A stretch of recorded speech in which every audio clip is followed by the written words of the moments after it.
정말로 큰 은혜 받으시길 바랍니다. 이제 마지막 시간입니다. 신학위원회 11번째 마지막 시간 큰 은혜 받으시길 바랍니다. 우리 장원국 박사님 나오실 때 박수 한번 치시기 바랍니다. 할렐루야.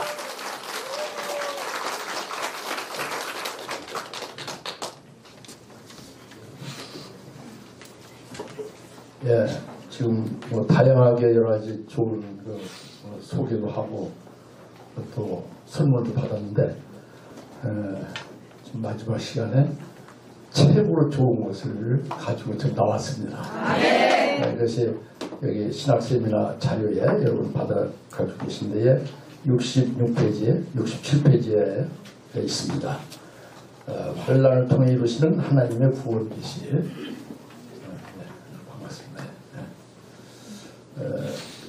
신학 세미나가 이제 2017년 10일에 이렇게 매달 2달씩 해서 오늘 마지막 시간인데 참 의미가 크다고 봅니다. 그리고 또 제가 또 마지막 강의를 하게 됐는데 여기에 지금 이 내용은 정말로 하나님이 이 말씀을 증거하도록 감동을 주셔서 이것을 준비했습니다. 그래서 제 사상도 아니고 뭐 신학 세미나니까 이렇게 그냥 윤리적으로 이렇게 연구해서 하는 것이 아니고 우리 하나님께서 성령으로 감화감동시켜서 이 말씀을 증거하도록 주신 거예요. 저는 그저 대언의 영으로 대언하신 데 쓰여진 도구에 불과하고 여러분들이 이 마지막 시간이지만 좀 지루하실 수도 있지만 하나님이 여러분에게 최고의 것으로 선물 주시는데 받으셔야지, 그죠? 지루할 게 아니지. 그러니까 아주 제일 기대를 가지시고 믿음을 받으시기 바랍니다.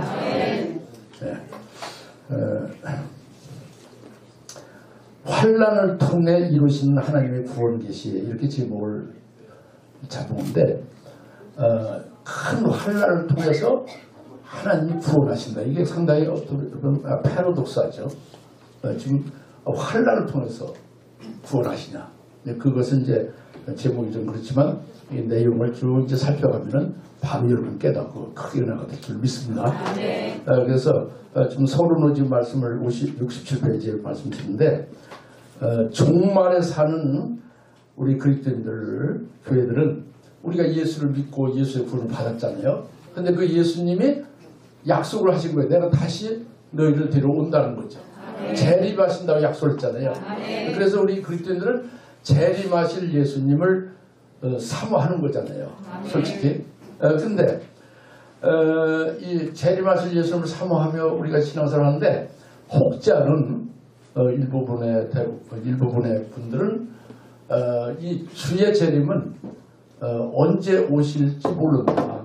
그 도적과 같이 임한다. 이제 오늘 저녁에 오실 수 있고 내일 아침에 오실 수 있다. 이렇게 해서 이제 그 신앙생활을 여기 맞춰서 하고 이렇게 이제 가르치고 고민하고 있고요. 또 혹자는 7년대 환란, 이제 환란이라는 것은 교회는 상관없다. 환란 전에 교회는 환란을 거치지 않고 휴거된다. 이제 이렇게 해서 이제 그렇게 주장하고 그렇게 또 믿는 분들도 있고요. 또 이제 그 다른 분들은 우리 종말에 사는 우리 교회 그리스도인들은 반드시 큰 환란을 겪어야 된다. 환란을 거쳐야 된다. 이제 이렇게 주장들을 하고 또 믿고 있습니다. 그래서 이 세 가지가 전혀 방향이 다르잖아요. 오늘 저녁은 아주 교육같이 순식간에 주님이 오실 수 있다라든가 또는 환란이 없이 환란 전에 우리는 휴거해서 들림받아서 올라간다. 또는 환란을 겪어야 되고 환란 중에 어떤 일이 있느냐. 이 환란이 굉장히 큰 환란이니까 이게 상당히 심각한 것을 이제 받아들이면서 여기에 어떻게 우리가 신앙대를 해야 되냐. 이제 이런 여러 가지로 이제 우리가 생각할 수 있는데 오늘 이러한 문제들, 이런 여러 가지 어려운 문제들을 단번에 해결할 수 있는 말씀이 오늘 이제 하나님이 주신 줄 믿습니다. 그래서 오늘 이 말씀을 통해서 이런 문제를 해결하고 이런 우리가 이제 그 신앙을 올바로 가지고 견고한 신앙을 가져서 주의 재림을 대비할 수 있도록 이렇게 될 수 있기를 간절히 부탁드립니다. 그래서 이거는 그 서울에 써있는 대로 다니엘서 12장 1절부터 7절 중심으로 상고를 하면서 이 대화를 통해서 이루시는 하나님의 구원 역사에 또 그 계시를 연구하자 하고 이제 이런 모든 문제를 해결하고자 제가 강의를 하고자 하는 것인데, 다니엘서 12장 1절부터 7절의 그 본문 내용을 읽어드립니다. 67페이지에 그때에 내 민족을 호위하는 대국류가 일어날 것이요 또 환란이 있으리니 이는 개국에로 그때까지 없던 환란일 것이며 그때에 내 백성 중 무릇 책이 기록된 모든 자가 구원을 얻을 것이라. 땅의 티끌 가운데서 자는 자 중에 많이 깨어 영생 얻는 자도 있겠고 수욕을 받아서 부끄러움을 입을 자도 있을 것이며 지혜 있는 자는 궁짜의 빛과 같이 빛날 것이요 많은 사람을 오른 대로 돌아오게 한 자는 별과 같이 영원토록 비치리라. 다니엘아 마지막 때까지 말을 간서히 이유를 포망하라. 많은 사람이 빨리 왕래하며 지시기도 하리라. 나 다니엘을 본 적 다른 두 사람이 있어. 하나는 강 이편 언덕에 섰고 하나는 강 저편 언덕에 섰더니 그 중에 하나가 세마포 옷을 입은 자 곧 강물 위에 있는 자에게 이르되 이 기사의 끝이 어느 때까지냐 하기로 내가 들은즉 그 세마포 옷을 입고 강물 위에 있는 자가 그 좌우선을 들어 하늘을 향하여 영생하시는 자를 가리켜 맹세하여 가로되 반드시 한때 두때 반때를 지나서 성도의 권세가 다 깨어지기까지니 그렇게 되면 이 모든 일이 다 끝나리라 하더라. 이게 다니엘서 12장 1절부터 7절의 말씀입니다. 이 말씀을 중심으로 해서 오늘 자세히 상고하며 하나님 우리에게 주시고자 하시는 그 은혜를 받고자 하는 것이죠. 깨달음을 받고자 하는 것이고 단단한 신앙을 대비할 수 있는 그런 복된 시간이 될 것을 확신합니다. 그래서 먼저 다니엘로 계시한 주 재림 메시아 왕국을 지금 말씀을 일본으로 썼죠. 이 다니엘서는 지금 다니엘서 12장 1절부터 7절을 이제 하려면 다니엘서 전체의 전체 맥락, 전체 핵심 주제가 뭔지를 우선 살펴봐야 되지 않습니까? 그런데 다니엘서는 유대인의 메시아 왕국 건설이라는 그러니까 메시아가 오셔서 유대인들에게 메시아 왕국을 세워주시고 다윗왕과 같이 그래서 그들이 구원받고 복받게 될 것이다. 이제 그것이 다니엘서 핵심 주제죠.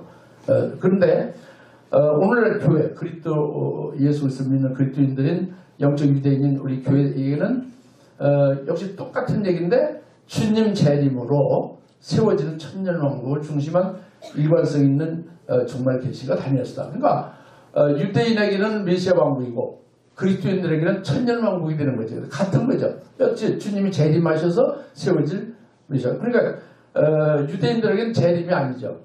예수님 메시아로 그들이 대망하는 메시아가 오셔서 이제 다윗 왕국 같은 왕국을 세우려는 것이고 그리고 예수를 이미 믿고 있는 우리들은 주님이 다시 우리를 위하여 오신다고 했으니까 재림하실 주님이 되는데 재림하실 주님이 오셔서 세우실 천년왕국을 메시아 왕국과 똑같은 것이 되는데 이제 그렇게 차이를 두는 거죠. 같은 말이죠. 주님이 재림하시는 건 같은 거예요. 그리고 유대인에게는 메시아 왕국을 물려주고 우리에게는 요한계시 10장에 나오는 1000년 동안 주님이 통치하시는 거 이제 그것을 가지고 1000년 왕국이라고 하는 거죠. 그래서 이렇게 다니엘서로 주님 재림과 재림하셔 세워질 메시아 왕국, 즉 천년왕국, 우리들에게 천년왕국 이것에 대해서 네 가지로 다니엘서에서 말씀해 주기는 핵심적인 것을 이제 설명드리자 합니다. 첫째는 다니엘서 2장의 뜨인 돌과 하나님 나라 해석인데 다니엘서 2장 21절부터 33절에 한 큰 금신상이 나오죠. 금머리, 은가슴팔, 두패, 넓적대, 철종아리, 반철, 바늘, 열반을 큰 신상이 나오고 다니엘서 2장 34절에 뜨인 돌에 신상을 쳐서 부서뜨리고 다니엘서 2장 44절에 이 열왕의 때에 하늘의 하나님의 한 나라를 세우니 영원한 나라로 설 것이다. 이렇게 지금 나와 있어요. 그러니까 다니엘서 2장에 이것은 그러니까 로마 제국인 철종아리 이어서 반철 반흙의 18가락의 신상의 밑에 부분은 이것은 다니엘서 7장의 열불과 동일한 즉 종말에 나타날 적그리스도의 제국을 가리킨다. 그래서 주 재림 시에 적그리스도를 쳐서 재림하실 주님이 적그리스도를 쳐서 멸하시고 세우시는 것이 이것이 메시아 왕국이고 이게 천년왕이다. 이렇게 이제 우리가 깨달은 것이죠. 할렐루야. 그 다음에 뜨인 돌이 재림 예수다. 여기서 뜨인 돌은 재림 예수다. 왜 그러냐? 여기에 뜨인 돌이 그 신상을 쳐서 부서뜨리잖아요.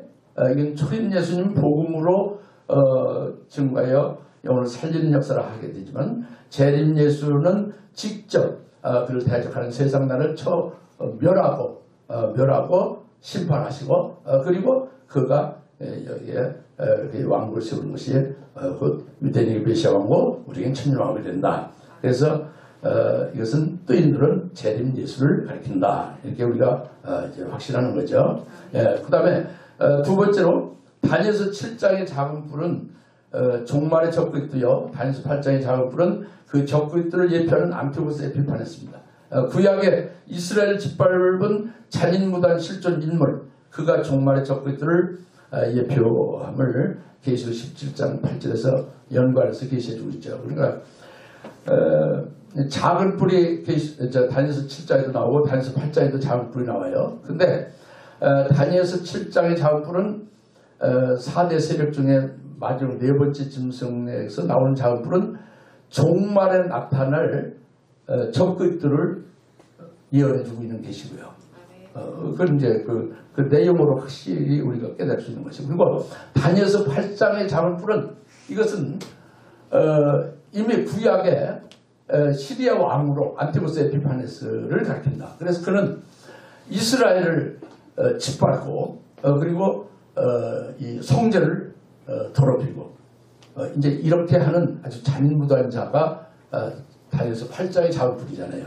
그래서 다니엘서 8장의 작은 뿔인 안티고스 에피파네스는 다니엘서 7장의 적그리스도를 예표하는 것이다. 그러니까 종말에 나타나는 적그리스도는 다니엘서 8장의 안티고스 에피파네스와 같은 일은 아주 잔무도한 자다. 이것을 가르쳐주는 게 다니엘서 7장 8장의 작은 뿔로 계시한 거죠. 그래서 이것을 어떻게 확실히 알 수 있느냐?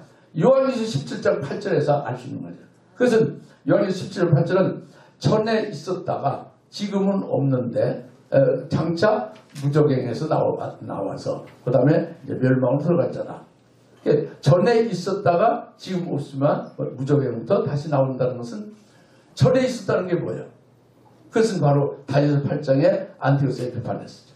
그래서 지금은 없다는 것은 이미 죽었지. 그럼 이 땅에 없죠. 그러나 다시 무적행부터 나온다는 것은 종말의 적그리스도 나타나는 데가 바로 안티고스 에피파네스 그와 똑같은 잔무도한 자로 나타나는 것을 가리켜서 장차 이제 무적에서 나온다 그렇게 말씀한 거죠. 환생한다는 게 아니죠. 안티고스 에피파네스 죽었다가 다시 환생한다는 게 아니라 안티고스 에피파네스와 같은 다니엘서 8장과 같은 똑같은 자가 종말의 적그리스도 나타난다. 이것을 요한계시록 17장 8절에서 확실하게 계시하고 있고 이것이 다니엘서 7장과 8장을 연관시켜서 연결 계시를 해주는 것이라고 봅니다. 그래서 그렇고 이제 그다음에 다니엘서 9장에 27절에 보면은 남은 한 일에가 주의 재림에 관한 계시다 이렇게 보는 것이죠. 뭐냐면 다니엘서 9장에 24절 이하에 70일에가 나오잖아요. 여러분 아시다시피 69일에는 예루살렘 성을 중건하라는 명령이 내리로부터 69일에가 딱 지나면은 메시아가 나타난다. 나타났다 끊어진다. 이건 예수 그리스도의 초림을 말하는 거죠. 초림을 말하는 거예요. 분명히 예루살렘 중건이 되는 후에 69일에는 483년 한 일에가 7년으로 해서 예언하신 건데 480년 지나면 메시아가 나타난다. 그날 끊어진다. 초림하신 예수님이 이제 계시한 거예요. 그 다음에 장차 이제 많은 공백 기간이 끝나고 그 다음에 남은 한 일회가 있고 남은 한 일회와 69일에 앞에서 70일회가 되면은 기름 부음을 받으라. 기름을 받는 것은 재림하실 주님께서 만왕의 왕으로 세움을 받게 되는 것을 말하는 거죠. 그러니까 그 장차의 기간 69일에 지난 후에 예수 그리스도가 초림하신 후에 장차의 기간이 이렇게 쭉 오랜 공백가 있는 것은 약 2000년에 이방이 구원했던 오늘날 성령시대를 말하는 거죠. 이게 끝나서 장세 공백기가 끝나서 은혜시대 끝나면 그 다음에 남은 한 일회가 이것이 7년이거든요. 그 남은 한 일회가 끝나면 70일회가 다 완성되는 거죠. 69 더하기 1이니까. 그죠? 70일회가 끝나면 다니엘서 9장 24절에 모든 죄악이 다 없어지고 모든 예언이 다 응해지고 그리고 기름 부음을 받으리라. 예? 그러니까 그것은 초림하신 예수가 아니죠. 재림하신 예수님을 가리키는 거죠. 할렐루야. 그래서 재림하실 예수님의 7년 환란이 끝나면서 70일에 완성되면서 7년 안에 끝나면서 주님이 재림하신다 하는 계시가 다니엘서 9장 27절 분명히 우리가 알 수가 있다고 봅니다. 그 다음에 네 번째로 다니엘서 12장의 이제 결론 부분에서 결국 메시아 왕국이 세워지는 것을 이제 다니엘서 완성으로 이제 이렇게 나오는데 여기서 이제 다니엘서 10장부터 이제 결론의 서론이 나오기 시작하고 다니엘서 11장과 11장에서 이제 결론 부분이 이제 확실히 이제 집중이 나오는데 다니엘서 11장 35절 이전까지는 다니엘서 8장의 장군인 안티고스 에피파네스가 등장해서 안티고스 에피파네스가 어떤 행태로 무슨 일을 하는가 이제 그것이 쭉 나오고 그 다음에 다니엘서 11장 36절 이하부터는 이제 적그리스도로 이렇게 바뀌어지는 거예요. 안티고스 에피파네스가 변해서 바로 이어서 적그리스도로 변해요. 정말 적그리스도로. 그러니까 다니엘서 8장과 7장이 자목불이 연결되듯이 계시록 10장 8절에서 말씀한 대로 이것이 다니엘서 11장 35절 전과 36절 이렇게 해서 딱 이렇게 연결되는 거죠. 그래서 어디까지? 다니엘서 10장 1절까지 연결되면서 다니엘서 10장 1절에 바로 개국이라도 없던 큰 환란이 있겠다. 그 환란이 있는 것은 적그리스도가 나타나서 이제 시작되는 환란을 가리키면서 이제 이렇게 결국 주님 재림하시고 환란이 끝나고 재림하시고 메시아 왕국이 세워진다. 해서 다니엘서가 끝나는 거죠. 이제 이렇게 해서 다니엘서는 여하튼 이제 2장, 7장, 8장, 9장, 12장, 11장, 12장을 말씀드린 것은 주의 재림과 재림하셔서 세워질 유대인에게 메시아 왕국 또 우리에게는 천년왕국이 이렇게 세워질 것을 확실하게 일관성 있게 계시해주고 있다. 이렇게 말씀드리고자 합니다. 할렐루야.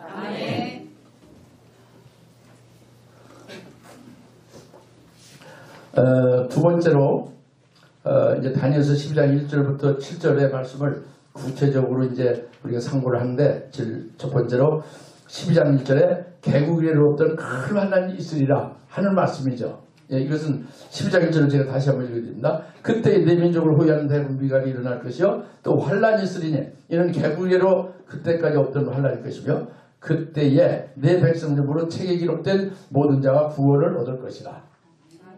아멘. 예, 그래서 개국이라도 없던 큰 환난이 있겠습니다 하는데 지금 오늘날 우리는 지금 보라 지금 은혜 받을 만한 때 구원의 날이다. 지금 은혜 받고 구원의 날이죠. 예수 믿고 선물로 성령을 받고 얼마든지 성령의 충만을 받고 얼마든지 은사와 능력으로 얼마든지 우리가 충만을 받는 때죠. 은혜 시대. 근데 로마서 11장 25절 26절에 여러분 잘 아시다시피 이방인의 수가 충만히 차게 되면 그 다음에는 이제 구원이 유대인에게로 넘어간다 그렇게 말씀했죠. 이방인의 구원의 때가 무한정 게 아니라 딱 그 한계가 있다는 거예요. 그 끝이 있다는 거죠. 그러니까 이방인의 구원이 끝나면 그 다음에 유대인을 넘어간다. 오늘은 지금 이방인의 구원의 때다. 은혜 시대다. 할렐루야. 성령 시대다. 그리고 또 그러니까 이제 환란 때는 이방 구원이 아니죠. 유대인의 구원이 있다. 그걸 로마서 10장 25절 26절에 사도 바울로 증거를 한 거죠. 그 다음에 예수님도 직접 요한복음 4장 35절 36절 37절에 심는 자와 거두는 자에 대해서 분명히 말씀했어요. 심는 자가 심고 거두는 자가 거둔다. 한 사람은 똑같이 중복하는 게 아니라 한 사람은 심고 한 사람은 거둔다. 심는 사역이 있고 거두는 사역이 있다. 그 심는 것은 은혜 시대의 복음의 씨죠. 예수 믿게 증거하고 이것이 복음의 씨를 심는 것 같잖아요. 그 다음에 예수를 믿게 되면 씨가 들어가면 하나님 씨에 들어가고 예수 안에서 생명이 들어가면 이게 자라나고 이제 가꿔지고 이게 성숙해지고 결실되지 않습니까? 이게 은혜 시대라는 말이죠. 그 다음에 이것이 결실되고 이제 다 이제 이거지면 그 다음에 거둬야 되지 않습니까? 거둬야 되는 것은 이것은 은혜 시대가 아니라 환란 때에 거두는 것이다. 이제 이렇게 말씀을 예수님이 요한복음 4장 35절 36절 말씀하신 걸 제가 읽어드리면요. 그 뒤에 70페이지에 나오죠. 요한복음 4장 거두는 자가 입에 싹도 받고 영생에 이르는 열매를 못하니 이는 뿌리는 자와 거두는 자가 함께 즐거워하게 하려 함이라. 그런 자 한 사람을 심고 다른 사람을 거둔다는 말이 옳도다. 내가 너희로 노력지 아니한 것을 거두어 보내었느니 다른 사람 노력하였고 너희는 그들이 노력한 것에 참여하였느니라. 할렐루야. 그러니까 한 사람이 심고 다른 사람을 거둔다. 이 이방의 순간에 차면 그 다음엔 구원이 유대인 넘어간다. 심고 가꾸고 자라고 결실되는 때가 있고 그 심는 자의 사이고 그 다음에 거두는 것은 땅에 붙은 걸 잘라내지 않습니까? 이렇게 거두는 거잖아요. 예? 이것은 바로 이제 환란할 때에 결국 예수의 증거하는 말씀에서 신앙의 점을 지키면서 끝까지 예수 믿는 믿음으로 끝까지 견디다가 결국 순결당하게 되는 것이 결국 거두는 사역에 들어가는 거죠. 이게 끊어지는 거죠. 이제 거두는 사역, 심는 사역 이제 이렇게 예수님 말씀한 것을 통해서 알 수가 있고 그 다음에 다니엘서 지금 12장 1절에 그때의 환란이 있으니 이는 개울없던 큰 환란이라는 것은 이스라엘 나라가 이스라엘 나라가 세워진 이후로 이런 환란이 없던 큰 환란은 이는 바로 주의 재림 직전에 있게 될 것을 말한다. 다니엘 12장 1절에 그 다음에 예수님도 친히 말씀하신데 마태복음 24장 21절에 창세기로 없었던 큰 환란이 있으리라. 언제? 주 재림 전에. 그것이 마태복음 24장 29절에 그날 환란 후에 그러니까 21절에 그 환란이 있는데 그 환란이 끝난 후에 30절 그때에 인자의 징조가 하늘에서 보이겠고 인자가 구름을 타고 능력과 큰 영광을 오는 것을 보리라. 인자가 구름을 타고 큰 능력과 영광을 온다는 건 주의 재림이 분명하잖아요. 주의 재림은 이 창세로부터 큰 환란이 21절에 환란이 끝난 후에 오신다는 거잖아요. 이거 뭐 유대인이고 이방인이고 상관없이 여튼 환란이 있고 유대인과 이방인 모두에게 해당되는 환란이 있고 그 환란이 끝나면 주님 재림하신다는 거 분명히 예수 말씀했어요. 할렐루야. 우리들에게 해당되는 거죠. 주의 재림이 우리에게 해당되는 거죠. 재림하시기 전에 환란이 있고 창세로부터 큰 환란이 끝난 후에 주님 오신다 그래요. 그러니까 환란 전에 휴거되고 뭐 이런 건 해당이 안 되는 거죠. 또 환란이 그냥 패싱 하듯이 그냥 오늘 저녁에 주님 오시면 바로 그냥 천당 가고 안 믿는 사람 지옥 가고 이런 게 아니죠. 환란이 끝난 후에 주님 오신다고 그랬잖아요. 그렇죠? 믿어야 그걸. 네. 저는 믿습니다. 믿는 자 복이 있는 것이 말씀이 됩니다. 그래서 예수님이 이렇게 말씀하신 것이 이제 주의 재림 전에 환란 전에 재림 전에 환란이 있게 될 것을 말씀합니다. 그 다음 다니엘서 9장 27절은 남은 한 예라가 곧 7년 환란을 나타내는 것으로 계시 13장 1절에 바다에서 올라오는 7머리 열불 짐승은 저 끝을 말해요. 요한계시 13장 1절은 바다에서 한 짐승이 올라오는데 그 짐승 7머리 열불을 가진 짐승이라는 7머리는 7제국인데 그건 이제 애굽 제국 하나님을 대적한 하나님 백성들을 괴롭힌 제국들이 이제 성경에서 나오는 게 애굽 이집트부터 나오잖아요. 애굽 그 다음에 아스르 바벨론 메데 파시아 헬라 로마 해서 6 머리가 나오고 7번째 머리는 주의 재림 직전에 있게 될 저 끝의 제국이 7번째 제국이 나오고 여기에 열불은 10나라가 한 나라같이 연맹해서 거기서 통합된 대통령이 나와서 그가 적고 있도록 전 세계를 장악해서 이제 수정통제하게 될 것이 7머리 열불 짐승이 바다에서 올라온다는 게 요한계시 14장 1절이거든요. 적그들은 환란이 시작됩니다. 그로부터 7년이 끝나면 주님이 재림하신다. 이걸 지금 말씀하고 있는 거죠.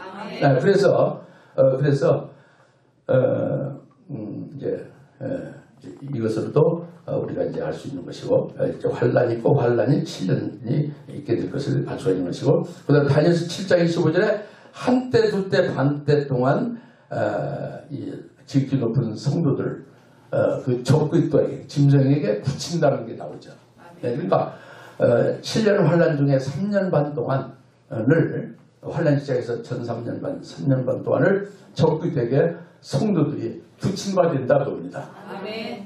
그래서 이것은 요점은 여튼 지금 말씀드린 것은 지금 현재 은혜 시대인데 성령 시대인데 구원의 이반의 구원의 때인데 이것이 이 종말에 사는 이 은혜 시대에 사는 그리스도인들에게는 이것이 계속되는 것이 아니라 결국은 은혜 시대가 끝나면서 주재림 직전에 있게 될 7년대 환란을 우리는 겪어야 된다.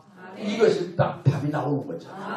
이것은 신학이고 무슨 어떤 다른 어떤 훌륭한 분의 주의 주장이 아니고 하나님 주님께서 하신 말씀을 믿음으로써 딱 그 답이 나온 거예요.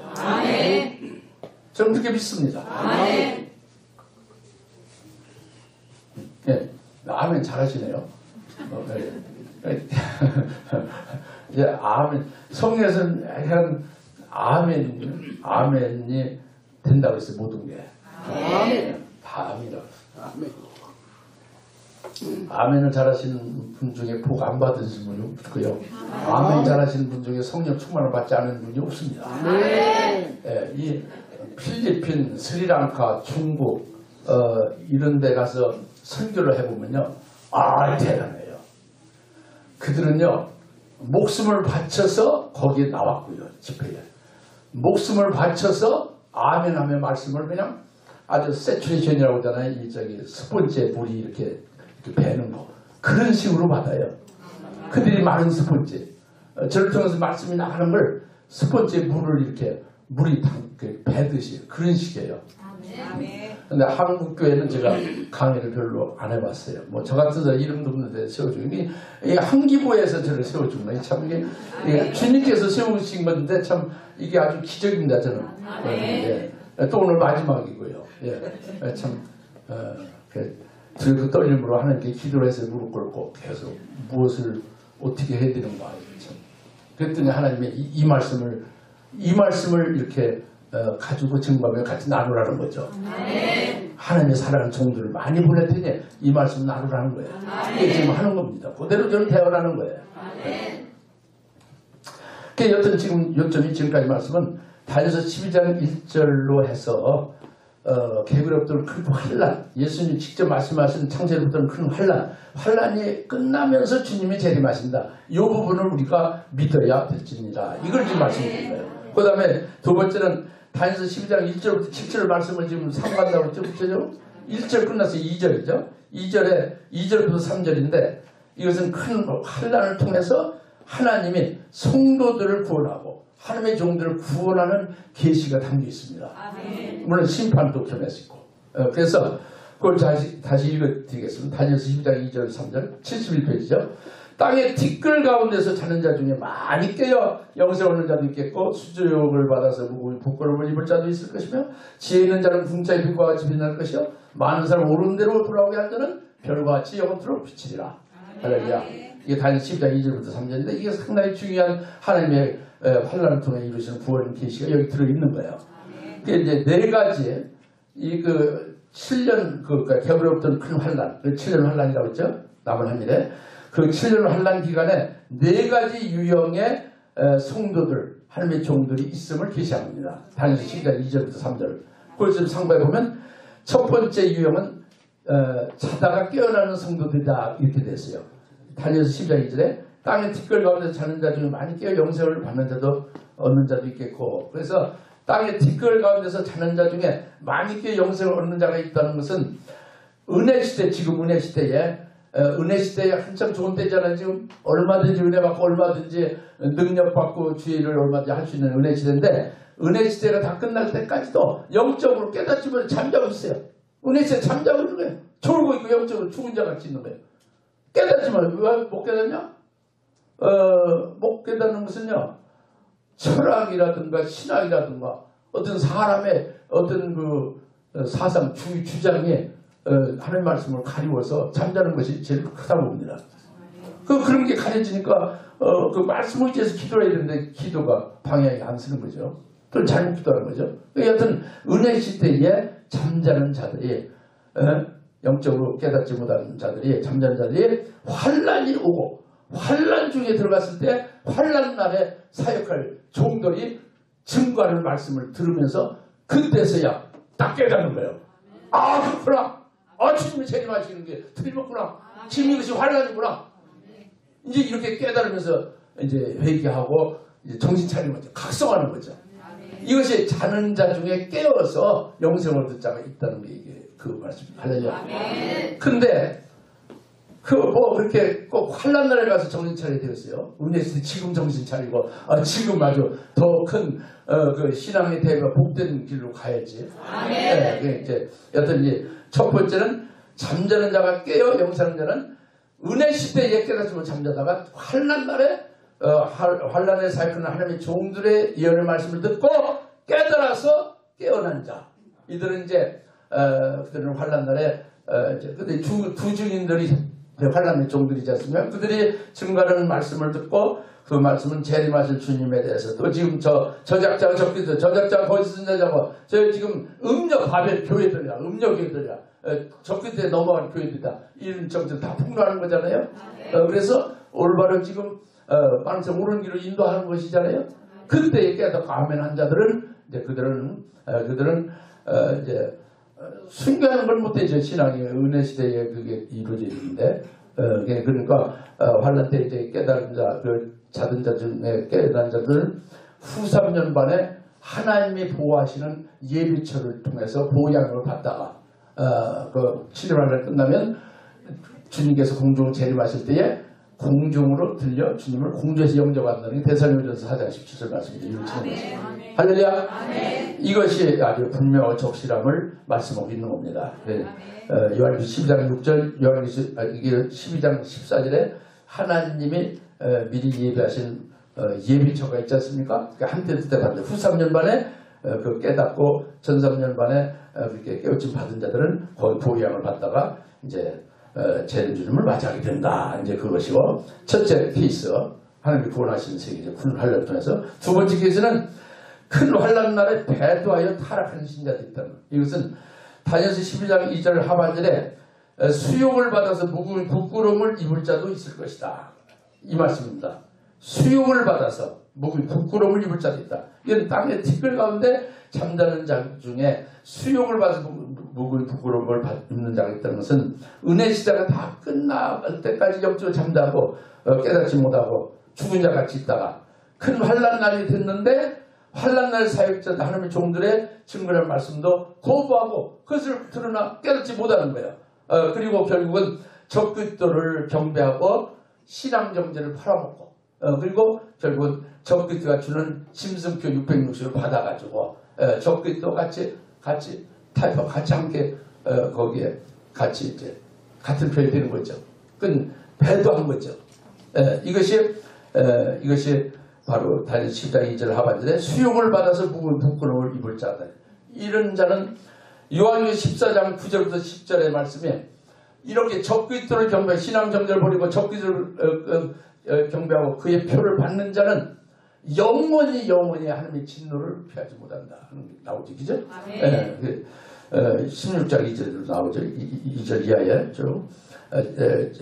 그들 짐승 받은 그들에게 그 몸에 헌대가 일어나고 첫 번째 대적 재앙으로 쭉 나오잖아요. 그 진노를 받게 되는 영원히 부끄러움을 받게 되는 거죠. 하늘의 영광을 다 불태우고 말이죠. 그 다음에 세 번째 케이스는 다니엘서 12장 3절에 지혜로운 자가 나와요. 다니엘서 12장 3절에 지혜 있는 자는 궁창의 빛과 같이 빛날 거예요. 지혜 있는 자가 누구냐? 순교하는 자들이 되는 거야. 왜 그러냐? 이들은 하나님이 왜 7년 환란을 주시며 왜 성도와 하나님의 종들을 적그리스도에게 붙인 바 되게 허락하시는가를 그 비밀을 깨닫는 자가 지혜가 있는 거예요. 하나님의 뜻을 깨닫는 거죠. 하나님이 왜 환란을 일으키도록 그 적그리스도를 왜 허락해서 세우고 이 7년 환란을 왜 주셔서 거기에 우리를 붙이게 하는가? 적그리스도에 우리를 붙이게 하는가?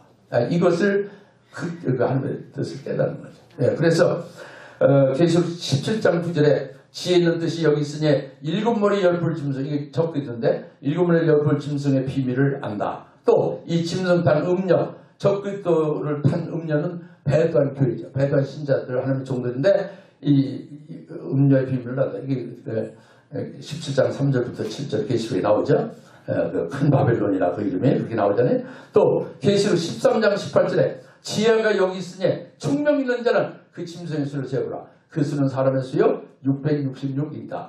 이 지혜 있는 자는 깨닫는 거지 이제 이 짐승표도. 그 다음 계시록 1장 3절에 이 열의 말씀을 듣고 지키는 자가 복이 있도다. 이들은 계시록 1장 20절에 내 오른손에 7별의 비밀과 7금축대의 비밀을 아는 자들, 복 있는 자들이 된다. 그러니까 7금축대 7별의 비밀도 알고 그 7마리 열불 짐승 적그리스도의 비밀과 정체와 모든 그 회개도 알고 또 그 적그리스도에 올라탄 여자 그 배도한 교회와 배도한 종들과 신자들의 그 정체와 그 모든 것도 알고 짐승 600짐승 이런 거 다 알고 그 알고 깨닫고 있으니까 이게 지혜 있는 자예요. 깨닫고 있으면 어떻게 되냐? 이들은 결국 적그리스도를 거부하고 짐승표를 받지 아니하고 신앙의 정절을 끝까지 지키고 예수 믿는 믿음을 끝까지 그 말씀에 의해서 끝까지 승리하게 되는데 이것은 순교로서 승리하게 되는 거죠. 순교함으로써 신앙 승리하는 자들이 되고 이들은 결국 순교한 자들은 요한계시록 20장 4절부터 6절에 예언되어 있습니다. 예수의 증거 하나님 말씀을 위해서 목배임 받은 자들은 결국 그들은 부활하여 주님 재림하실 때 주님을 부활하여 주님과 함께 주님이 세우신 그 왕국에서 1000년 동안 그리스도와 함께 왕으로 통치하리라. 왕과 제사장으로 통치하리라. 이것이 첫째 부활의 영광에 참여자다. 첫째 부활의 참여자 보이도다. 이것이 굉장히 중요한 종말의 교회와 하나님의 종들이 주시는 메시지인 줄 믿습니다. 우리는 선견자적이고 선지자적인 눈을 가진 선지자의 사역을 해야 되는 거잖아요. 그런 측면에서 우리는 꼭 이게 이제 믿어져야 되고 이것으로 이제 우리가 사명 감당을 해야 되지 않느냐 그런 거죠. 그 다음에 네 번째 케이스가 다니엘서 12장 2절부터 3절에 있는 네 번째 케이스가 많은 사람들을 옳은 길로 인도하는 자. 이것은 환난의 하나님의 종들을 말하는 거죠. 그러니까 다니엘서 12장 3절 하반절에 많은 사람을 옳은 대로 돌아오게 한 자는 별과 같이 영원토록 비치리라. 아까 지혜 있는 자는 궁창에 빛과 같이 비치고 많은 사람을 옳은 길로 인도하는 자는 별과 같이 빛나리라. 할렐루야. 그래, 많은 사람을 옳은 길로 인도하는 것은 바로 누구냐? 환난날 사역하는 하나님의 종들인데 하나님의 종들에 대해서 이것도 역시 정확하게 계시를 해주고 있는 거예요. 그것이 뭐냐면 요한계시록 7장 2절부터 3절 4절에 확실히 나와 있습니다. 살아계신 하나님의 인을 하나님의 종들의 이마에 인을 쳐서 그들의 수가 14만 4천의 수가 차이까지 바람을 불지 못하게 해요. 이게 환난의 바람이죠. 7년 환난의 바람을 불지 못하게. 그러니까 오늘날 하나님은 하나님의 종, 어느 하나님 종? 환난을 쓰실 하나님의 종들을 세우는 역사를 하는 거죠. 이마에 살아계신 하나님의 인을 비친다 그러죠. 이것은 살아계신 하나님의 인을 하나님의 종들이 이마에 인치는 것인데 일반 성도들의 구원은 아니죠. 거기에 각 지파 중에 12,000씩 이렇게 뽑았다고 쭉 나오잖아요. 12지파에 12,000이니까 12,000 곱하기 12지파니까 14만 4천 명이잖아요. 그러니까 모든 지파의 총수는 성도 수를 말하지만 구원받은 성도를 말하지만 그 지파 중에 12,000명씩 특별히 뽑은 자는 이것은 그 전체 성도 수를 말한다는 건 모순이죠. 그렇게 해석할 수 없죠. 일부분이잖아요. 지파 중에 일부분이죠. 이건 하나님의 종들이다 해요. 하나님 살아계신 하나님의 인을 인침받은 하나님이 환난날 사역할 하나님의 종들이다. 이것이 다니엘서 12장 3절에 많은 사람을 옳은 길로 인도하는 자들이다. 그들은 궁창에 별같이 빛나리라. 할렐루야. 오늘 죽어도 여기에 계신 분들 여기 이 환난날에도 귀쓰임 받는 하나님의 종들이 될 수 있기를 바랍니다. 네. 정말 진정으로 제가 바라고 또 원하는 것입니다. 그래서 다니엘서 12장 1절에 이제 이 환란에 사역하는 종들은 1260일 동안 환란 중에 3년 반 동안 사역한다면 전부 100% 순교를 하죠. 요한계시록 10장 순교. 그러니까 우선 우리 목사님들은요, 순교의 신앙에 우선 일단 올라서 있어야 돼요. 하나님의 남종 여종들은 순교할 자로 먼저 올라서 있어야 돼요. 그 다음에 말씀으로 무장하고 편인 자극제를 먹는 것도, 그 다음에 그것으로 인해서 그 예언의 말씀이 자기 생명으로 충만해지고 무장이 되어져서 소속과 사상이 하나님과 딱 일치되네. 나의 소속이 하나님 거고 하나님의 사상은 딱 일치되는 거죠. 할렐루야. 네. 제 강의가 이제 다 끝나가는데 시간은 4시 25분이 안 됐어요. 예, 얼마나 행복한지. 예, 위원장님이 얘기 안 내려오잖아요. 지난 자기가 자기를 말할 때는 낮춰서 얘기했는데 위원장님이 내가 오실 때는 딱 끝내라. 아까 그러시더라고요. 대단한 거지 이제. 무섭더라고요. 그 다니엘서 12장 1절에 그 책에 농명된 자들은 다 구원받으라 그랬잖아요. 그것이 다니엘서 12장 하반절에 그때 내 백성 중 물은 책에 기록된 모든 자가 구원을 얻을 것이다. 이것은 그 물은 책에 기록된 모든 자가 누구냐? 그들 다 구원을 받는다는 게 뭐냐? 오늘날 예수님 다 구원받는 거잖아요. 근데 이게 책에 농명된 자는 구원받는, 이것은 무슨 일반 특자명보다 이게 아니고요. 요한계시록 13장 8절에 책과 같은 거예요. 즉 일찍 죽임을 당한 어린 양의 생명체에 농명된 자들과 같은 말이에요. 다니엘서 12장 1절에 그 책에 농명된 자는 계시록 13장 8절에 일찍 죽임을 당한 어린 양의 생명과 같은 생명으로 사는 자들을 그 책에 농명합니다. 어린 양 예수는 그 생명이 뭡니까? 인자가 온 것을 모든 사람을 구원하기 위한 대속죄를 물로 주려고 오셨다고 했잖아요. 모든 사람을 섬기러 오셨고, 할렐루야. 대속 제물로 주려고 그 어린 양 예수님 오신 목적을, 인자의 목적, 오신 목적을 말씀해 주시죠. 우리들에게 지금 가야 될 길이 나와 있지 않습니까? 이제 그 어린 양의 그 일찍 죽는 날 어린 양의 생명, 제물 대신 그분의 생명과 똑같은 생명. 이 된 자는 그 책에 농명한다. 그 순교할 자를 그 명부에 농명한다 그겁니다. 그 다니엘서 12장. 그들은 개불의 큰 환난 날에 반드시 100% 다 구원이 된다는 것은 믿음으로 이기게 된다고요. 어떻게 이기게 돼? 주님께서 이기게 해주신다는 거지. 우리는 할 수 없을 때. 그게 이제 나오는 거죠. 뒤에 74페이지로 가봅시다. 강물 위 세마포 변분의 구원 역사가 이게 아주 비밀 중에 비밀입니다. 다니엘서 12장 5절부터 7절에 한번 다시 읽어드립니다. 나 다니엘을 본 적 단 두 사람이 있어. 하나는 강 이편 언덕에 있고 석과 하나는 강 저편 언덕에 섰더니 그 중에 하나가 세마포 옷을 입은 자 강물에 있는 자에게 이르되 이 기사의 끝이 어느 때까지냐 하기로 내가 든지 그 세마포 옷을 입고 강물에 있는 자가 그 좌우손을 들어 하늘을 향하여 영생한 선자를 가르쳐 맹세하는데 반드시 한때부터 반때를 지나서 성대 권세가 다 깨어지기까지니 그렇게 되면 이 모든 일이 다 끝나리라 하더라. 이거거든. 근데 여기서 강물 위에 세마포 입은 분이 먼저 중요하게 나오죠. 그죠? 그 강물 위에 계셔야 돼요. 세마포를 입고 계세요. 그분이 누구냐? 이것은 다니엘서 12장에 지금 5절에 나오는 강물 위에 세마포 입은 자는 이것은 다니엘서 10장 4절부터 5절에 답이 나옵니다. 다니엘서 10장 4절 5절에 히데겔 강에 있는 그 세마포 입은 자로 나오죠. 이것은 요한계시록 1장 16절의 모습과 똑같아요.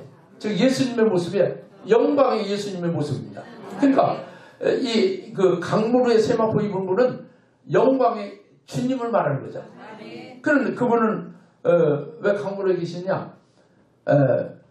그러니까 히데겔 강물에 있단 말이에요. 히데겔 강. 다니엘서 10장 4절에서 5절에서 그 강은 히데겔 강으로 미리 계시하고 12장의 5절에서는 그냥 강이라고 했잖아요. 그러니까 히데겔 똑같이 세마포 옷을 입었죠. 10장이나 12장이나. 예수님을 가르친 거예요. 근데 히데겔 강은 창세기 2장 14절에 히데겔 강은 아수르 동편에 흐르는 거죠. 아수르는 세상의 권세나 영광을 상징하잖아요. 아수르 방백, 준수한 방백들, 아수르. 근데 아수르가 아니고 아수르 건너편 동편에서 흐르는 히데겔 강은 그 세상 권세, 세상 영광을 이기게 하는 진리를 말하는 거죠. 히데겔 강을. 그렇게 되면은 히데겔 강 위에 계신 세모필분 예수님은 바로 무엇을 하시냐? 우리 종말에서는 우리 그리스도인들로 환난 날에 있는 우리들을 세상의 권세나 세상의 영광, 저 그리스도나 거기에 속한 그들의 그 세상 권세나 그 세상의 영광 그런 부분을 그걸 초월시키고 그걸 거부하고 하늘나라의 영광, 하늘나라의 영생의 복을 그걸 기쁘게 여겨서 이기게 하시는 주님입니다. 영광의 주입니다. 그러니까 하늘나라의 영광 중 최고의 영광이 뭐냐? 그것도 보여주시고 그 최고의 영광을 내게 주시는 것으로 인하여 적들이 아무리 해요하고 좋은 것으로 뭐 자리나 명예나 재물이나 아무리 그렇게 유혹을 해도 넉넉히 딱 이길 수 있게 한다고. 이게 히데겔 강으로의 세마포 입으신 영광의 주님입니다. 우리 이기게 하신 거죠. 은혜 시대는 물론이고 은혜 시대는 뭐 성령이 주도하니까 문제 없는데 환난 날에는 바로 이 영광의 주님이 우리를 이기게 하신다. 이제 그것을 계시하셨는데 그런데 12장 6절에 이 기적의 끝이 언제까지냐? 언제까지 할 때에 한때, 두때, 반때까지다. 그래서 성도의 권세가 다 깨지기까지야. 한때, 두때, 반때는 뭐냐면 한때는 1년, 반때는 반년, 두때는 2년이야. 합해서 3년 반 동안 이 이적 기사가 끝나는 건데 이적 기사는 성도의 권세가 다 깨어지는 거다. 오늘날 성도의 권세 예수의 이름에 권세가 있잖아요. 성령이 하나님이시잖아요. 하나님 아버지가 우리 계시, 삼일째 하나님 우리 안에 계시잖아요. 삼일째 하나님의 권세와 능력으로 살고 있죠. 그런데 우리가 순교하는 것은 이게 패턴되는 게 아니죠. 이건 이기는 거죠. 할렐루야. 이기는 것은 이것은 성도의 권세가 깨어지는 거죠. 순교하는 것은 성도의 권세가 깨어지는 거죠. 하늘나라의 최고의 영광을 받기 위해서 순교케 해주시는 거죠. 이 성도의 권세가 다 깨어지는 게 한때 때 반때다. 예. 이제 한 넉넉히 10분이면 다 끝납니다. 예, 너무 걱정 마시고 너무 어린애 보면 예. 하세요. 지금 끝나요? 하세요. 예. 치매 그거 구기자보다는 이게 좀 시간 더 주시지. 예. 10분 드릴게요. 10분 더 드릴게요. 저도 제 원래 옛사람 본적지는 충남 청량고 청량면 교원리 과수원이 하세요. 나도 충청도요. 그런데 저는 이제 하늘나라 같이 이제 본향입니다. 충남 청량이 아니에요.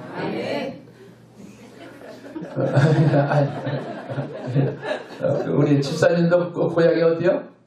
어디서 왔다고 했어요 아까? 청양. 잘못된 거예요. 하나님 보좌편에 앉아서 하나님 보좌편에서 왔죠. 회개하셔야 됩니다. 철국 얘기죠. 한 방 맞으셨죠? 여기에 소득이에요. 그 다음에 여기에 3번 예수 그리스도께서 순교시켜 주시는 역사. 그러니까 이 기간에 그 성도의 번세가 다 깨지기까지 3년 반이라고 했죠.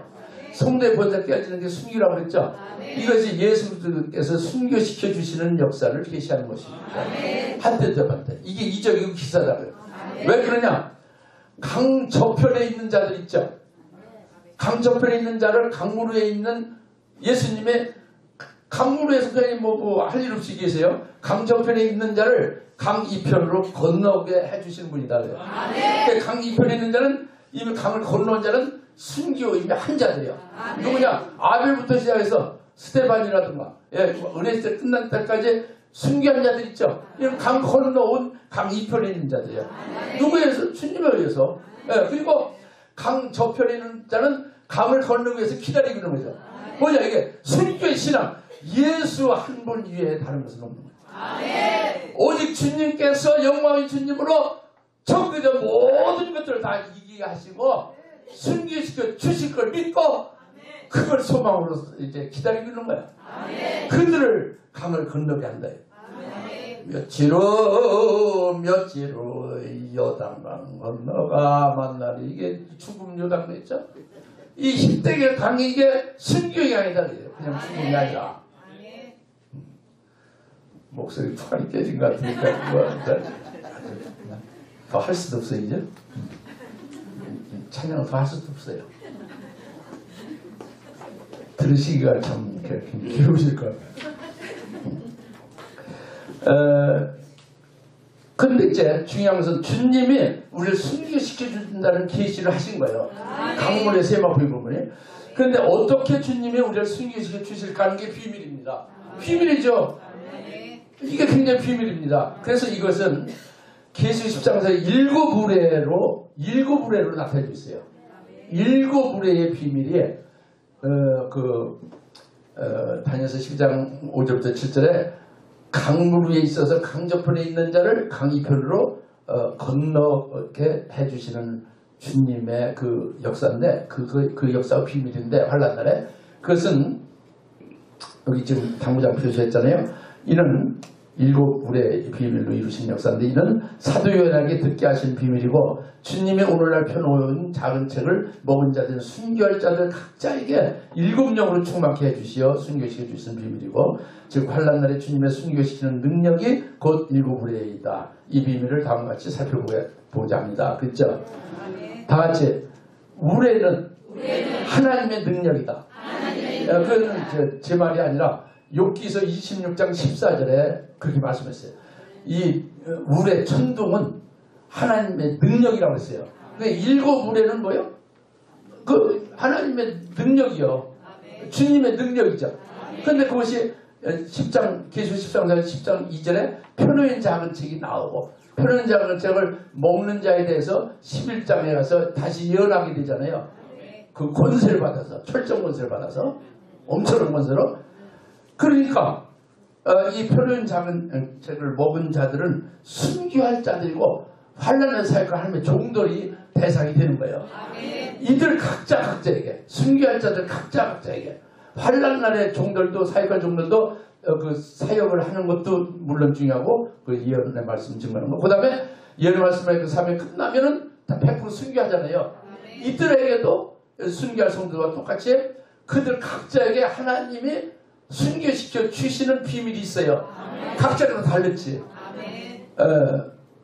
어떤 사람은 톱으로 캐임을 나가서 순교할 수 있고 어떤 사람은 총살로 어떤 사람은 작두에 어떤 사람은 단두대 다 다르죠. 순교하는 방법도 고문 방법도 다르겠죠. 여러 가지 다르게 장소 다르겠죠. 각자가 다르죠. 그 일곱 우레의 비밀은 쓸 수가 없습니다.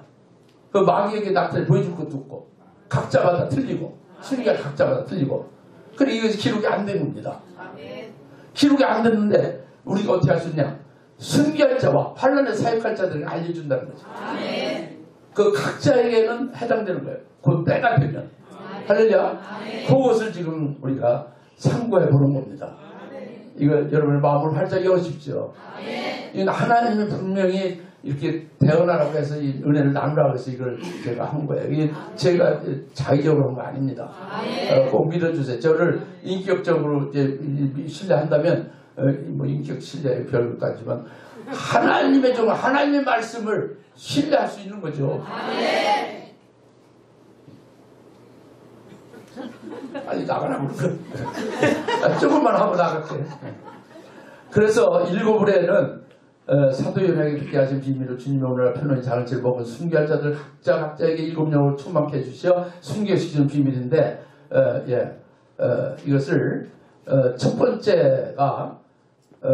번째가 간단히 말하면 주님께서 우리에게 순교를 하게 되어 순교자의 영광이라는 하늘나라의 최고의 영광, 첫째발의 영광을 표현했는데 그 영광을 우리에게 주실 것을 보게 하고 믿게 하고 믿음의 실상으로 딱 누리게 하는 거예요.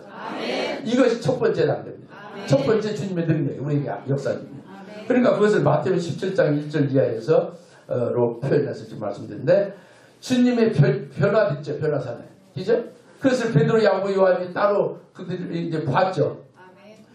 베드로가 그 본 것을 이제 베드로 전서 후서에서 성령으로 고백하고 또 편지를 쓰죠. 그죠? 베드로 전서 1장 4절에 뭐라고 했어요?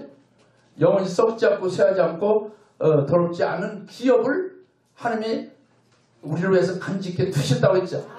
그 기업을 간직해 두셨다. 영광을 간직해 주실 것을 영광 주실 간직해 두셨다고 한다. 그 다음에 베드로서 1장 16절에 주의 오심, 재림과 주의 능력에 대해서 그 영광의 우리가 목격자다. 그 18절에 거룩한 산에 있을 때 우리가 그 음성을 들었고 우리 목격한 거다. 본 자들아. 그래서 더 확실한 예언의 말씀이 19절에 우리에게 있다 그랬잖아요.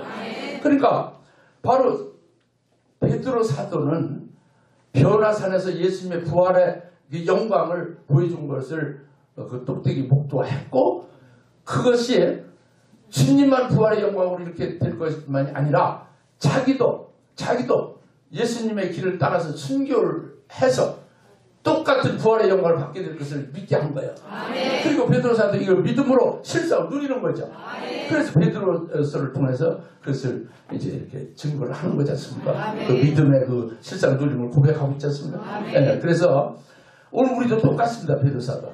우리에게 하늘에 나를 위해서 순교자의 영광을 예배해 놓으시고 간직해 두셨다는 것을 먼저 믿으면 영적인 눈이 확 열려요. 아멘. 그것이 이제 믿음의 실상으로 우리 누릴 수가 있습니다. 아멘. 말씀에 의해서 성령으로 감동시켜 주시다. 영화를 열어서 아멘. 실제로 이 이론이 아니라 할렐루야. 그렇게 되면은 계시록 3장 1절 5장 6절로 이 두 번째에 순교 신앙에 오르는 자들에게 7영을 충만케 해주는 신학시대 최초의 순교자가 스데반이잖아요. 스데반에게 7번 성령의 충만을 계속 받게 해서 결국 돌마다 순교를 멋지게 했죠. 그죠? 이것이 스데반과 똑같은 종말에 환난날에 들어갈 순교할 자들과 하나님의 종들에게 7영을 충만히 부어준다 하는 걸 계시해 준 거죠. 우리가 믿어야 되는 거죠. 네.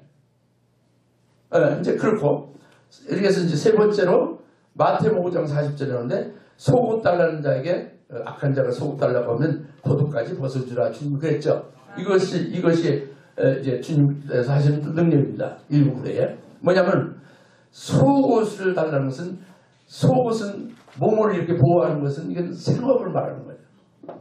우리 목사님들의 생업은 뭐예요? 교회 돌보는 거, 목양하는 거죠. 이것을 빼앗는 거예요. 악한 자가.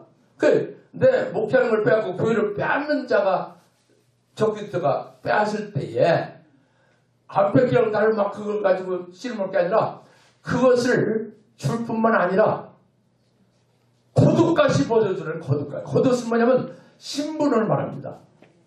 별을 딱 따르면 이게 대장이 되잖아요. 별 4개를 따르면. 이 옷이 별 4개. 판사복을 입으면 판사가 되잖아요. 그 겉옷까지 벗어주라는 것은 목사로서의 신분까지도 명예까지도 싹 내주라는 거죠. 아멘. 그러면 뭐가 있냐? 이제는 체포당하고 예수 믿는 정죄 때문에 그 하나님의 말씀 때문에 적그리스도에게 거부했기 때문에 결국은 체포당하고 구금당하는 일만 남아 있는 거다. 그러니까 그것을 미리 깨닫고 기도하고 있는 거죠. 아멘. 예수님 겟세마네 기도하듯이.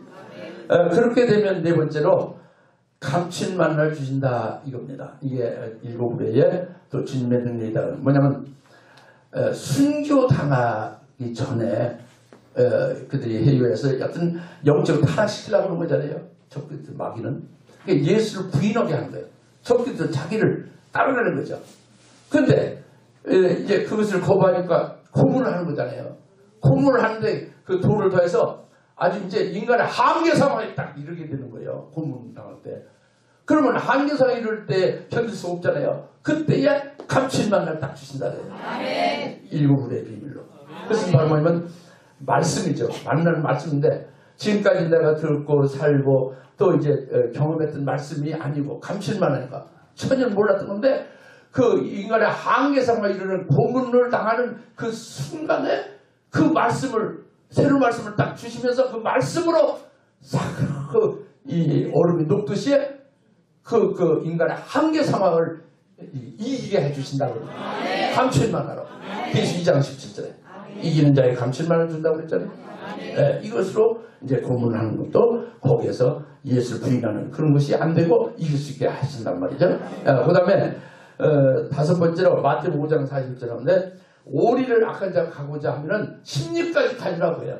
이것은 악한 자가 환난 날에 적그리스도 같은 악한 자가 오리를 가자고 하는 것은 바로 예수님이 겟세마네 동산에서 기도하고 끝났을 때 로마 병정과 함께 체포 당했잖아요. 그죠? 그래서 겟세마네 동산에서 체포 당해서 빌라도 궁정뜰까지 오신 게 그게 올이에요. 그 다음에 빌라도 궁정뜰에서 사형 판결을 십자가의 처형 판결을 받고 골고다 십자가까지 가시는 게 심리입니다. 그러면 너희들도 이와 같이 하는 거예요. 오리를 가고자 하냐? 심리까지 가주라는 거예요. 근데 주님이 함께해서 가주게 할 테니까 가주라는 거예요. 그럼 뭐냐면 우리가 이제 이 첫 번부터 내게 이미 간직해 두신 내게 기업을 주시려고 간직해 두신 게 있고 영생 기업, 영광. 그리고 그것을 믿음의 실사를 누리고 있는데 7년 추맞게 해서 이제 준비시켜주고 있죠. 그리고 이제 이렇게 이제 고문시에도 이게 해주셨죠. 근데 여기 이제 오리를 가고자 할 때 심리까지 하라는 것은 이제 우리가 이제 그런 것을 깨닫고 믿음의 실사를 누리면서 내게 이루어질 것을 미리 알고 있단 말이에요. 아멘. 하나님께서 내게 예배해 놓으시고 계신 것은 물론 믿고 실상으로 누리고 있으면서 앞으로 될 일을 훤히 보고 있다고 합니다. 예수님 같이요. 아멘. 7년 충만하면 보게 되어 있어요. 아멘. 있습니다. 아멘. 네. 그러면은 그걸 가지고 기도하잖아요. 겟세마네 예수님 기도하시지. 기도할 때에 그때 이제 잡으러 오는 거예요. 그러면 거기서 경찰서 가고 감옥에 구금되는 게 이게 오리다 그겁니다. 아멘. 안 가려고 막 끌려가는 것처럼 어거지고 그런 거 없다는 거예요. 원래 그렇게 되어져야 되는 길이다 그래요. 기쁘게 가족뿐만 아니라 오리뿐만 아니라 경찰서 감옥에서 또 심리까지 더 아주 기쁘게 가주라는 거예요. 이것은 바로 뭐냐면 널 사형시킬 사형장까지가 경찰서 감옥에서부터 사형장까지가 심리다 그겁니다. 아멘. 이거 참 이게요. 주님께서 경험하셨고 주님께서 이루실 것을 우리에게 미리 말씀하신 거니까. 아멘. 이건 성령에 의해서 영적으로 들으셔야 되는 거죠. 아멘. 네? 오리 심리가 그게 아닌데 뭐 4kg 곱하기 5, 뭐 20 이런 걸로 숫자로 뭐 해서 문자적으로 이렇게 뭐 달리 생각하면 안 되는 거죠. 아멘. 그죠? 아멘. 네. 왜 하면 안 하십니까? 결론 내시죠. 20분 이제 더 드렸습니다. 20분 더 준 거예요? 예. 다 끝났어요, 이제. 예. 그래서, 오리를 가고자 할 때 심리를 동하게 해준다는 것은, 이 구금되고 감옥에서 고통받고 하는 것을 기쁘게 여기고 가주는 뿐만 아니라 사형장에 갈 때도 기쁘게 동행하라. 주님이 함께 하실 것이다. 이게 우리의 능력. 그 다음에 새 이름을 기록한 힘들을 주신다는 것은 순교할 직전에 새 이름을 주신다. 아멘. 왜 그러냐? 사형장 앞에서 사형 그 잡죄의 목을 집어넣고 자르는 걸 보면서 자기를 차례를 기다리고 있을 때 두렵고 떨림이 있죠. 예를 들면. 아멘. 그러면 이게 아무리 믿음이 좋아도 감당이 어렵죠. 이때 새 이름을 기록해 힘들을 주신다는 거예요. 예수님은. 아멘. 요한계시록 2장 17절에 약속입니다. 아멘. 그럼 뭐냐면 힘들을 돌멩이를 준다는 게 아닙니다. 힘들은 우리가 살아있는 힘들이에요. 우리가 살아있는 돌이죠. 아멘. 보배로운 돌이죠. 아멘. 보배로운 돌을 만드신 거죠. 예수 안에서. 예수님의 보배로운 산돌이시고 그리스도의 것이 됐으니 우리 산돌이죠. 우리에게 이 순교, 네가 순교하게 되면 순교한 이후에 나중에 주의 재림 때 부활할 때에 부활의 영광을 받은 그때에 너의 이름을 이렇게 불러줄 거다. 새 이름을 불러줄 거다. 그 새 이름을 미리 주는 거예요. 미리 알려주는 거예요. 이게 얼마나 기뻐요. 얼마나 기뻐. 그러니까 사형장 앞에 작두에서 막 그냥 아우성 심하고 두렵고 떨림이 싹 날아가 버리는 거죠. 아멘. 기쁘게 승리할 수 있게 되는 거예요. 아멘. 이게 일곱 우리의 역사를 믿습니다. 네, 그 다음에 마지막으로 마가복음 15장 44절에서 볼 수 있듯이 예수님의 양쪽의 강도보다 훨씬 먼저 똑같이 십자가에 달렸는데 훨씬 먼저 운명하셨어요. 아멘. 이걸 우리에게 계시하면 뭐냐? 예수님을 그 뒤를 끝까지 따르는 순교하는 자들도 순교하는 순간에 죽음의 고통의 시간을 단축시켜 주리라. 예수님 같이요. 이것을 계시해 주신 것을 저는 믿습니다. 이것이 주님의 능력이고 우리에게 넉넉히 주님이 이게 하시는 역사를 하실 것임을 저는 믿고 또 증거를 하는 겁니다. 여튼 세마포의 문자 강물 위에서 강저편에 있는 기다리는 자를 순교하기 위해서 기다리는 자를 순교시켜 주신다는 지금 구체적인 말씀을 드렸어요. 이제 마지막 때 이걸 봉함하라. 다니엘 12장 4절인데 다니엘아 마지막 때 이발을 간수하고 이걸 봉함하라. 많은 사람이 빨리 왕래하며 지식이 더하리라. 마지막 때는 언제냐? 개구리 없던 큰 환란이 일어나기 직전 은혜 시대 끝나는 날을 이제 말하고 이 말을 간수하고 이거를 봉함하라는 것은 마지막 때가 될 때는 빨리 많은 사람이 왕래하고 지식이 더하다. 빨리 왕래하는 교통수단이 빠른다는 게 아니라 성경 읽는 수가 빨라진다. 창세기 1장 1절부터 요한계시 22장 끝절까지 왔다 갔다 굉장히 빨리 막 읽어대고 빨라지면서 하나님을 아는 지식, 성경 지식이 아주 많이 더해지리라. 할렐루야. 그때가 되면 이제 계시된 말씀이 다 이제 깨달아지게 될 것이다. 표론장책은 계시록 10장 2절의 표론장책은 다니엘서 12장 4절 지금 봉함하면서 봉함된 책이 표로해지겠다. 원래부터 펴는 게 아니라 봉함하라 해서 다니엘 12장 4절 봉함됐던 것을 때가 돼서 사도연으로 그것을 인봉한 게 아니라 이제 표론책으로 그 비밀을 드러내게 하신 거죠. 이게 요한계시록이에요. 그러니까 요한계시록 22장 10절에 이 책의 예언의 말씀을 인봉하지 말라. 때가 갖고 옵니다. 오늘 그 요한계시록 말씀은 우리에게 생명의 말씀이고 환난 날에 이기게 하는 말씀입니다. 그러니까 이제 말을 마치는데 이제 30초 안에 마치는데 이 결론이에요. 마태복음 24장 45절에 예수님 말씀은 때를 따라 양식을 나눠주는 종이 복 있다. 오늘 하나님의 종들 저와 여러분은 주의 재림과 재림 전에 있을 환난과 이때에 우리가 믿음을 이기게 하는 거기에 따른 말씀과 주의 역사를 잘 우리가 때를 따른 말씀으로 우리가 먼저 은혜 받고 경험하고 그리고 증거하는 자가 될 수 있는 것이 이게 참된 하나님의 종의 오늘 사명이 아닌가 이게 결론 짓고자 하는 것입니다. 감사합니다.